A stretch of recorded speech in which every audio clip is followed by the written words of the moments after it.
Vitamin D ശരീരത്തിൽ കുറഞ്ഞു കഴിഞ്ഞാൽ നമുക്ക് joint pain, muscle pain, back pain, ക്ഷീണം, ഒരു ചെറിയ വീഴ്ചയാണെങ്കിലും ഫ്രാക്ചർ ഉണ്ടാവുക, അതുപോലെ ഹെയർ ഫോൾ, റിപ്പീറ്റഡ് ഇൻഫെക്ഷൻ ഇതെല്ലാം ഉണ്ടാവുമെന്ന് നമുക്കറിയാം.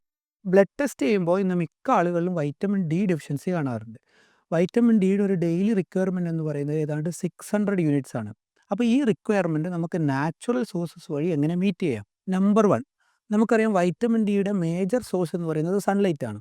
അപ്പോൾ വെയിൽ കൊണ്ടാൽ നമ്മുടെ സ്കിന്ന് വൈറ്റമിൻ ഡി പ്രൊഡ്യൂസ് ചെയ്യും. അപ്പോൾ വെയിൽ കൊള്ളാൻ ഏത് സമയമാണ് ഏറ്റവും നല്ലത്? മോർണിംഗ് ഒരു 8 AM ടു 10 AM, അല്ലെങ്കിൽ ഈവനിങ് 4 PM ടു 5 PM. ഇതാണ് ഏറ്റവും ബെസ്റ്റ് ടൈം. അപ്പോൾ എത്ര നേരം വെയിൽ കൊള്ളണം? ഡെയിലി ഒരു 20 ടു 30 മിനിറ്റ്സ് എങ്കിലും വെയിൽ കൊള്ളണം.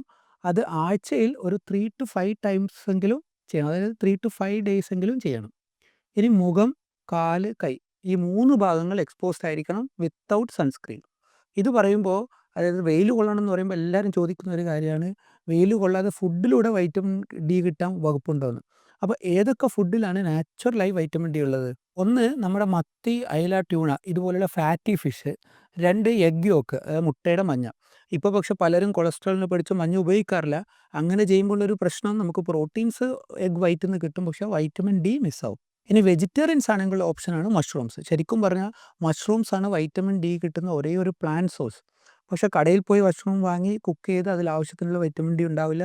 അത് കുക്ക് ചെയ്യുന്നതിന് മുമ്പ് ഒരു 30 മിനിറ്റ്സ് എങ്കിലും കുറച്ച് വെയിൽ കിട്ടുന്ന സ്ഥലത്ത് വെച്ചാൽ മാത്രമേ അതിൽ വൈറ്റമിൻ ഡി പ്രൊഡക്ഷൻ നടക്കുകയുള്ളൂ. അപ്പോൾ നമ്മുടെ സ്കിന്ന് വൈറ്റമിൻ ഡി പ്രൊഡ്യൂസ് ചെയ്യുന്ന പോലെ തന്നെയാണ് മഷ്റൂംസിലും വൈറ്റമിൻ ഡി പ്രൊഡക്ഷൻ നടക്കുന്നത്. അതുപോലെ മിൽക്ക്, ചീസ് ഇതിലൊക്കെ ചെറിയ അളവിൽ വൈറ്റമിൻ ഡി ഉണ്ട്. ഇനിയുള്ള ഒരു നാച്ചുറൽ സോഴ്സാണ് കോഡ് ലിവർ ഓയിൽ. ഇപ്പോൾ ധാരാളം കോഡ് ലിവർ ഓയിൽ ക്യാപ്സ്യൂൾസ് ഒക്കെ നമുക്ക് കിട്ടാനുണ്ട്. അതിൽ വൈറ്റമിൻ ഡി മാത്രമല്ല, ധാരാളം വൈറ്റമിൻ എ ഉണ്ട്, ഒമേഗ 3 ഫാറ്റി ആസിഡും ഉണ്ട്. അപ്പോൾ നേരത്തെ പറഞ്ഞ വൈറ്റമിൻ ഡി റിച്ച് ഫുഡ്സ് കിട്ടുന്നില്ല, വെയിൽ കൊള്ളാൻ സമയമില്ല എന്നുണ്ടെങ്കിൽ നമുക്ക് ഈ പറഞ്ഞ code liver oil supplement daily ഒരു ക്യാപ്സ്യൂൾ കഴിക്കാവുന്നതാണ്. അപ്പോൾ ആഡിക്വേറ്റായി സൺ എക്സ്പോഷറും ഡയറ്റിൽ വൈറ്റമിൻ ഡി റിച്ച് ഫുഡ്സും ഇൻക്ലൂഡ് ചെയ്താൽ നമുക്ക് നാച്ചുറൽ സോഴ്സിൽ നിന്ന് തന്നെ ആവശ്യത്തിന് വൈറ്റമിൻ ഡി